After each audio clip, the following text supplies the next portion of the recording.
the switch to my shop vac has become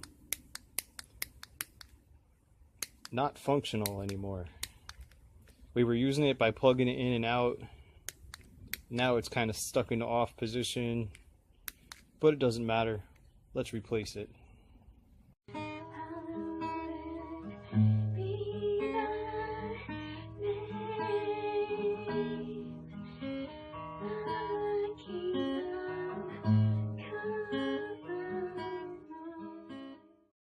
Alright, the shop vac had a bad switch, so all you do is take out the Phillips head screws around the perimeter.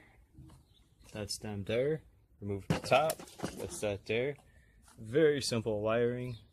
Got your motor here. Now these were off the switch. Before you take it apart, take a picture or make a drawing. It's your replacement part right here. It's about $3.50. Identical fit, identical. It's going to slide right in there. Lowe's has lots of switches and electric components. Plug in and give it a test before you button it all back together. Beautiful.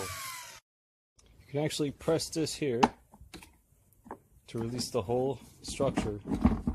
That way, gain easier access to the screws and back. New switch is going to clip right in. There she is.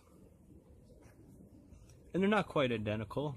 This one says off and on. The old one didn't. Pretty cool.